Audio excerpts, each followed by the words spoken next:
sobat semua, ketemu lagi dengan saya Coach Himawan. Hari ini kita mau belajar apa yang disebut dengan siklus hidup bisnis atau siklus hidup perusahaan. Jadi begini teman-teman, saya waktu memberi coaching sering dapat pertanyaan begini ya, Pak, kami ini bingung ya, sekarang ini rasanya waktu kami sebagai owner perusahaan ini udah habis lah, pusing. Padahal masih ingin punya cita-cita perusahaan ini bertumbuh.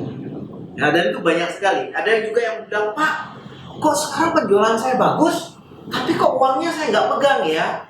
Ada juga yang bingung, ini saatnya juga atau saat yang tepat nggak? Kalau misalnya kami ingin buka cabang, atau misalnya ada juga, Pak, kami ini sekarang trading, tapi kok kami ingin buka pabrik. Nah, ini banyak pertanyaan seperti itu. Nah, kalau sebenarnya sobat-sobat semua sebagai pengusaha mengalami hal-hal seperti itu, menurut saya itu wajar saja. Cuma pertanyaan kuncinya adalah, terus bagaimana solusinya? Kami harus mulai dari mana?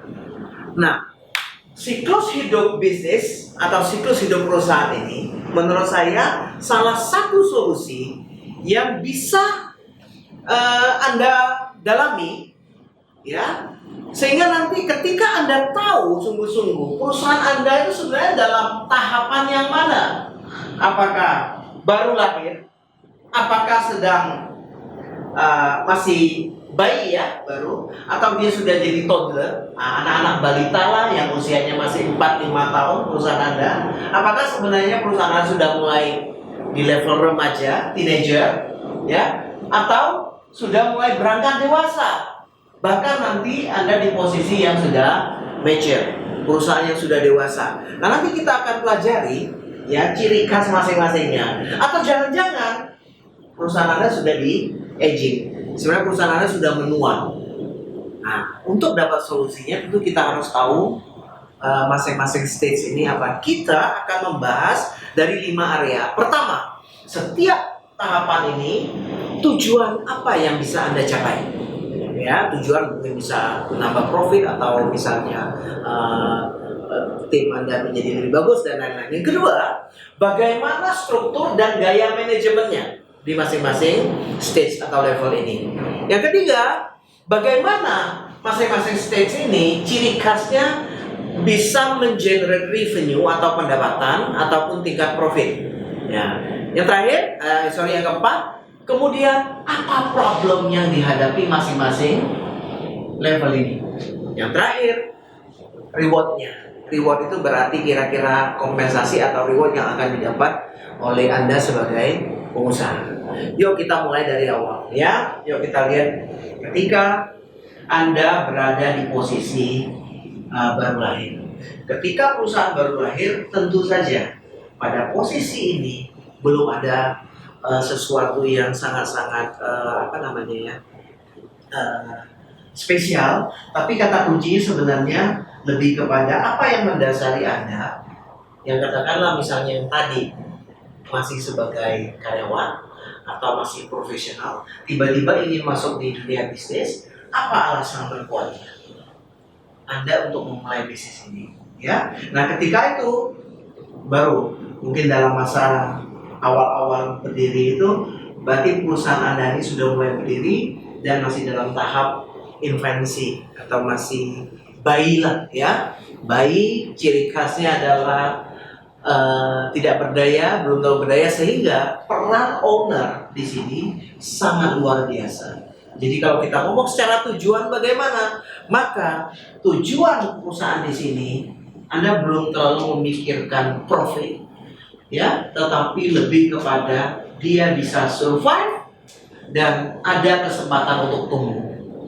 Jadi kalau Anda di level itu, ingat baik-baik, tujuannya bukan cari untung dulu, tetapi bisa survive dan ada kesempatan untuk tumbuh.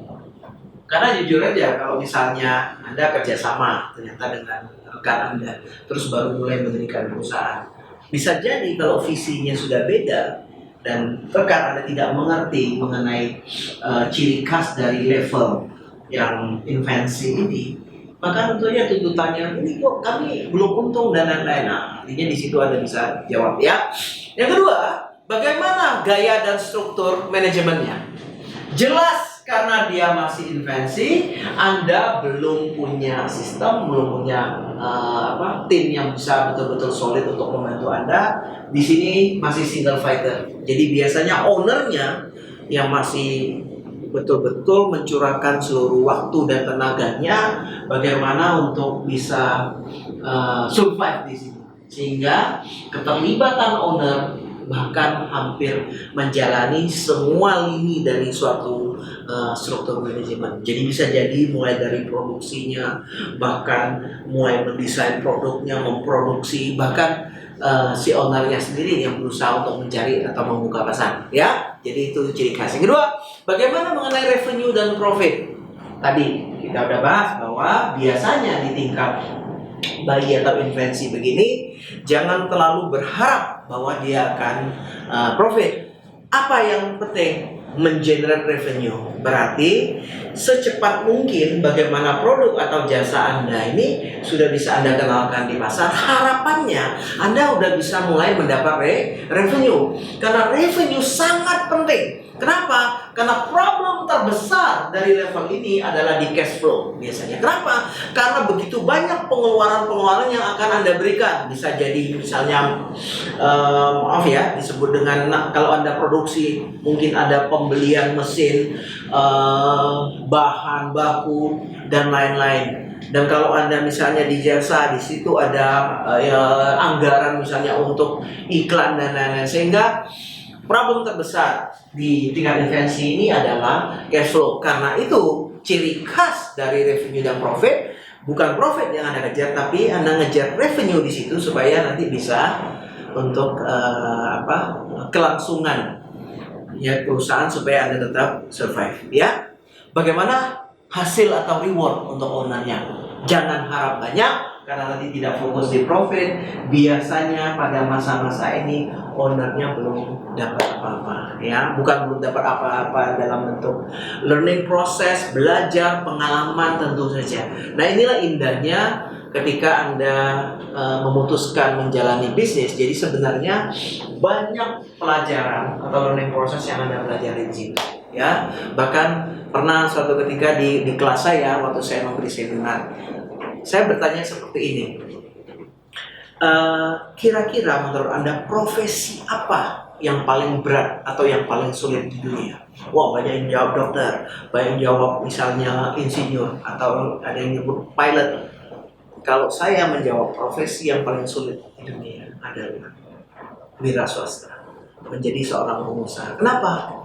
Karena seorang wira swasta dia harus punya pengetahuan yang general, tidak hanya satu, misalnya bagaimana memproduksi suatu produk, tetapi di situ dia harus menguasai accounting, menguasai hukum, menguasai human resource management, bagaimana mengelola tim, menguasai marketing, penjualan, bahkan sekarang yang lagi ngetop harus juga menguasai pajak. Jadi seorang wira swasta atau seorang pengusaha sekarang harus mengerti pajak juga. Jadi kembali lagi, itulah rangkuman mengenai ciri-ciri perusahaan yang masih di tingkat bayi. Pertama, tujuannya untuk bisa survive dan ada ruang untuk bertumbuh. Kedua, dia masih mengenerate revenue, belum ke profit, tetapi revenue sangat penting supaya apa? Dia ada cash flow, ya, cash flow untuk meneruskan bisnis ini supaya survive, karena masih banyak investasi yang harus dia tanamkan. Karena problem terbesarnya adalah cash flow-nya biasanya di situ, karena masih banyak pengeluaran-pengeluaran. Yang terakhir, bagaimana struktur gayanya? Masih sangat single fighter. Jadi si ownernya yang masih berperan langsung, otomatis reward atau hasilnya belum diterima oleh si owner, kecuali dalam bentuk bahwa di situ dia ada pelajaran learning proses untuk tumbuh.